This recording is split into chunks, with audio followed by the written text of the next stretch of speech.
Hey, welcome back to another Coach Church video. My name is Noah, and today I'm reading a letter from a subscriber who is not a client, but is sharing his success that he has encountered after 2 years of trying to reduce and eliminate pornography out of his life. So let's see what we can learn from his experiences and take into our own lives. He says, "Hey Noah, Anon here. We've never chatted before, but hey, no time like the present. I'm happy to tell you that I just hit 45 days clean with no relapse today, longest I've ever gone. A combination of nofap, watching your vids on YouTube, Fortify, and a permanent lifestyle change in just about every aspect of my life has resulted in this success." Well, I love being a coach in large part because I get to see changes like this happen in someone's life, and I get to be a part of that. But I also love hearing from people I've never heard from before, never worked with before, and hear how this journey has changed them. So thank you for reaching out and sharing your story with me and with everyone watching this video. Oh, and if anyone watching this has a success story that they'd like to share with me, or a story that might not have a successful ending yet, but you've made progress and you want to share what you've learned, you can shoot me an email, noah@coachchurch.com, and I may read it in a video like this and respond to it. He says, "At this point in time, there's no stopping this. I never want to look at porn ever again. One thing I've really learned is that change won't happen until you want the change. It's one thing to say you're going to change. It's another to truly commit and put everything on the line for this. But once I got over that initial hurdle, it's been amazing ever since. I know you know all of this already, but it feels good to type it and say it out loud. To give you some background info, I'm 28 years old, first saw porn at around 13 years of age, and was immediately hooked. I was your typical addict, using every day, sometimes 2 to 3 times, and it escalated. It was around a couple years ago when I first tried cutting back on it, but at the time, I completely underestimated how addicted I really was." You know, the ironic thing about this problem and this journey, or any addiction really, is that you can't know the scope of the problem until you start working on a solution. You can't really know that you're addicted to something until you try to quit, because part of the definition of addiction is that you recognize it has significant negative consequences in your life, enough so that you want to quit and you commit to expelling it out of your life, and then you find it extremely difficult or impossible to do so over a long period of time. So without that initial recognition of a problem, some problem, enough to make you want to quit, and the beginning of that journey, you can't actually know how addicted you really are. And that's why many people don't realize they have an addiction problem until they end up with a porn-induced sexual dysfunction problem, a problem big enough to make them want to quit porn. At the same time, though, I was able to start cutting back from daily use to 3 to 4 times a week, down to twice and then finally once a week. However, the fact remained that I was still addicted, and that even at once a week, I'd still hit periods where I'd indulge in it. So reducing use is progress. I'm not going to dispute that, especially if you're working to cure yourself of a sexual dysfunction. The less porn you use, the better. However, intermittent use like this, being abstinent for a while and then having urges and cravings and giving into those, is dangerous in its own right. And I won't go too deeply into this topic today. I'll probably make a whole video on this soon. But there's a good article on yourbrainonporn.com about this, about intermittent use. And what it highlights is that in an addiction, if you have that period of abstinence and even make it through several cravings or urges, but then always end up relapsing and going back to it, that actually trains the brain in a way to hold on to that craving and that desire for whatever that addictive substance is or addictive activity is for a longer period of time during and through abstinence. So by attempting quote-unquote nofap or pornography abstinence, but repeatedly relapsing after long periods of abstinence, you can actually extend the life of that addiction and extend the work that you have to put in and the time it will take to overcome those urges, because you're training yourself. You're basically telling that addicted part of your brain that no matter how long the abstinence is, we're not done with it. It's going to come back. And so let's hold on to that wiring for pornography. And that's absolutely not what we want to do. So while abstaining and reducing use is progress, I really do encourage you to do whatever it takes to expel it from your life 100%. If you've discovered that you have a porn-induced sexual dysfunction or an addiction or anything like that has caused you to undertake this journey. All right, he says, it wasn't until last year when I was seeing someone and I had my first terrifying experience with PIED, porn-induced erectile dysfunction, and then confirmed it was from porn and nothing medical, that I said it's time to act. Even then, the road to where I am now wasn't easy. After deciding to quit, I still hit relapses, with my longest streak being 30 days. In fact, it wasn't until the end of January 2019 when I relapsed again that I snapped. I was angry. I was furious. Call it a self-righteous anger, if you will. I was angry at myself. I gave myself reasons after reason with each relapse, but at that point, I said no more excuses. Enough's enough. I realized that all this time, I talked about change, but truthfully, I didn't want to change. It was then where I started the path of success that I'm seeing now. Now, if you've read my book, if you've read through the guide to recovery, you know that the second step out of 13 steps in that guide is get angry right after get informed. And that's because you should get angry at all the damage this has done in your life and all of the missteps and mistakes that you've made in your past. Now, you're not supposed to dwell in that, but that anger can be a good starting place to go from. Anger is not going to take you all the way. You have to get hopeful and excited for the future, but it's a good place to start from because anger can be powerful. It can push us in the right direction. It can push us to take actions we haven't taken before. And I see this pattern over and over again. I can just tell when I talk to someone or when I read their story, if they're just not ready yet to live porn-free, if they're not ready yet, truly, to leave it behind. They might say that they are, they might believe that they are, but if they keep relapsing and they have in their mind, and usually they do have in their mind, the actions that they actually need to take to move forward, to break out of this cycle, they're just afraid to take those actions, or they're not ready to do so yet. They're too uncomfortable. It might mean telling your family about this issue and letting people in, or your friends. It might mean canceling your internet subscription in your home and only going to the library or an internet cafe to do your work. Something more quote-unquote extreme like that will cause inconvenience in your life. It will make you uncomfortable. But it might be what you need to do in order to start moving forward. And once someone gets to that point where they're so fed up with this cycle that they're ready to take those actions that before were too uncomfortable that they were putting off, that's when I see that someone is truly beginning to be ready to take that next step and live a porn-free life. He says, I started a multi-pronged effort where I changed everything up. I changed my diet, eating wholesome, organic, natural foods, where I basically eat foods with ingredients I can actually understand. I'm now doing intermittent fasting daily while only eating one meal a day as well. Without even including the gym, I've already lost about 20 pounds in the last 2 months alone. I need to go clothes shopping. Everything I own is already too big. Call me crazy, but I noticed that porn and processed and junk food go almost hand in hand. So eliminating that was one source of temptation right there. On the gym side of things, I've always been a frequent gym goer, but when I started the changes in my diet and fasting, I stopped going to the gym to give my body time to adapt to this new system in place. It was ironic that being 2 months away from the gym, and I lost a huge amount of weight while not losing any previously. I'm happy to note, though, that I'm officially going back to the gym starting this Monday.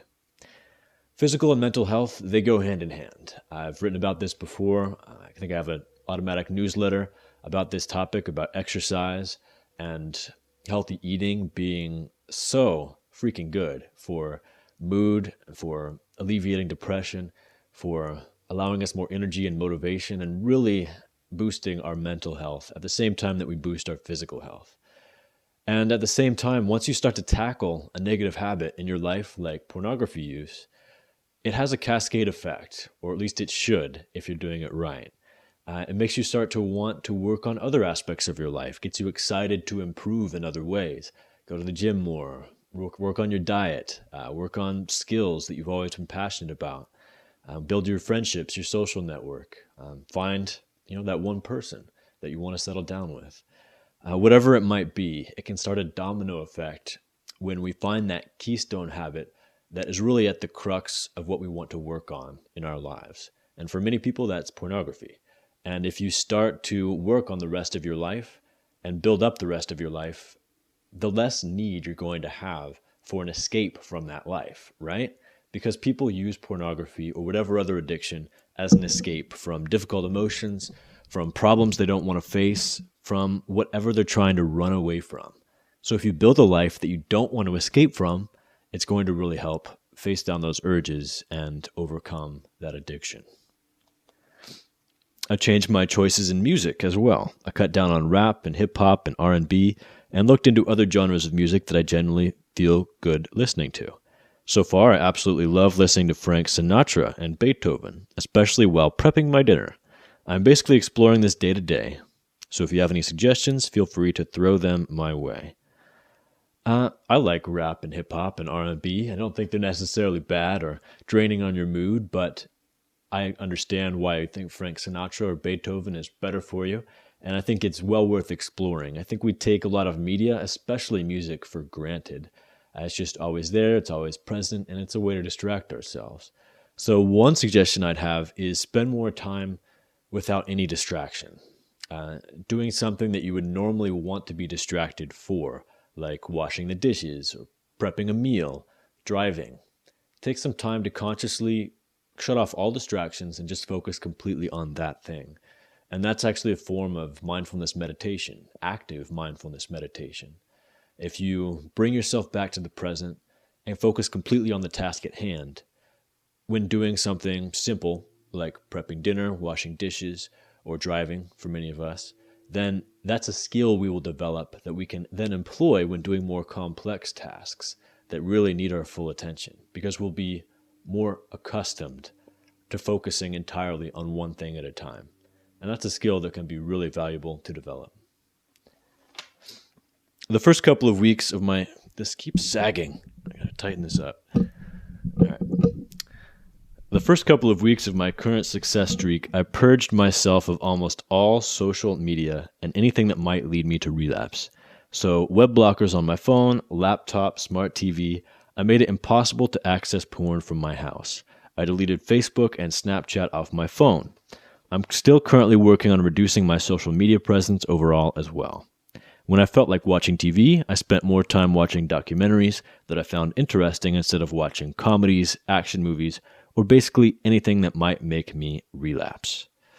This is all really good stuff. Thinking more consciously about your media use, your technology use, putting blockers in place, employing tools at hand to allow you to better tackle this issue.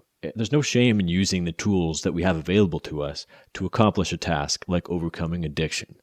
I work with guys all the time who think that that's like cheating and that they need to do this on willpower alone in order for it to count. And that's just foolishness. Use the tools that you have. Make it easier on yourself. Use web blockers. Use something like Covenant Eyes, an accountability software.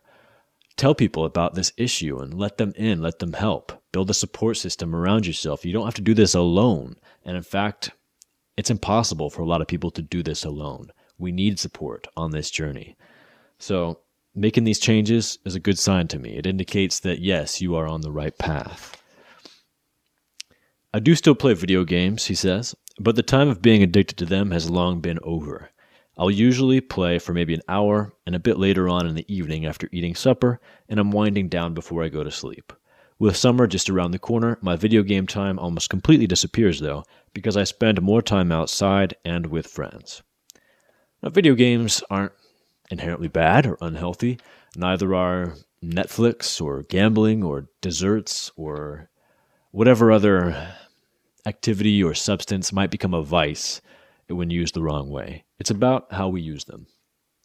And one good test that I would recommend is ask yourself after doing something like that if you feel worse or if you feel better.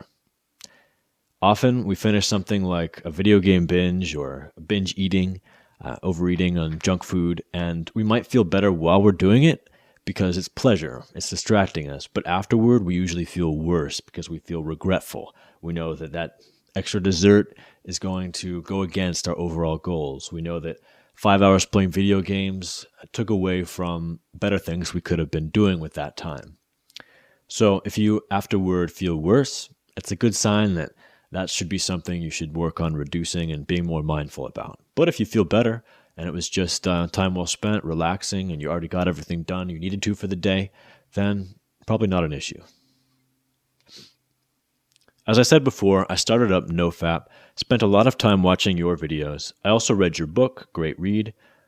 If you haven't read my book, you can get the PDF for free on my website, addictedtointernetporn.com. Just subscribe to my newsletter and it'll be sent to your inbox. And use the app Fortify on my phone. Fortify is an app and a program created by Fight the New Drug. It's worth checking out. I learned a ton of information from all these resources, and they definitely helped form the foundation of where I'm at now. These are just some of the things I've done. I know 45 days in the big picture might not seem like much, but for me, how did I lose my place here? But for myself, it's huge. Going this long for the first time in almost 16 years is still mind-boggling to me. I'm actually excited at the thought of keeping this going full-time. Yes, I still hit bad days where my mood may fluctuate and I might feel depressed, but I'm also noticing that those days are becoming fewer and farther in between. As I previously mentioned, I'm 28. I have a full-time job and own my own house. The last piece to my puzzle is a lady, and until I put this addiction behind me once and for all, I won't start a relationship. I don't feel lonely by any means, though. I've got lots of family that I see every weekend and a good support group of people that, even though they don't know what I'm fighting against, are still an invaluable source of support to get through this. Now, 45 days might not be very long, you're right, but it's less about the amount of time and more about what you do with it, of course. And I've seen people change their lives in 45 days, or at least set really good foundations for the next part of their lives. And what you've done so far is really commendable, and it sounds like you are on the right track now. But don't get complacent. You still have a long way to go, and a long way before you see the full fruits of this journey and reach a new normal where you have conquered the sexual dysfunction and the porn-induced ED has abated, and you've reached a point where you're not struggling with urges and temptation nearly so much, and you know what to do when it comes about. So until then, keep on going, never give up, never stop learning, and keep pushing forward. Let's see. Lastly, I just wanted to say thank you personally. Every video I've watched on your channel and every email you've sent me, which, yes, I read from top to bottom, has been a huge help. I'm glad to hear it, and that's what I'm here for. Take care, Anon. P.S. I'm bald, and it in no way impairs my ability to talk to and date women. If you haven't seen my video about baldness, go ahead and watch that. It's worth it. Now, I want to announce before you go, for anyone who's made it this far, that this coming Sunday, April 3rd, I'm going to be doing a drop-in group on sexandrelationshiphealing.com. So that'll be me and a group of other people in a Zoom call. It won't just be me talking. We'll each get a chance to talk. Share our stories with people who understand, pose things that we've learned, ask questions. You can appear just as a voice, or you can turn on your video as well, or you can, if you don't want to show up on voice or video, type in questions that I will answer if I get time to. So check that out. Go to the link in the description below to see how to join us at 4:30 p.m. Pacific time on Sunday, April 3rd. And if you'd like to get my personal help, I, of course, offer ways to work with me as a coach. Go to my website, addictedtointernetporn.com, to find out how. All right. Until next time, everybody, have a wonderful PMO-free day.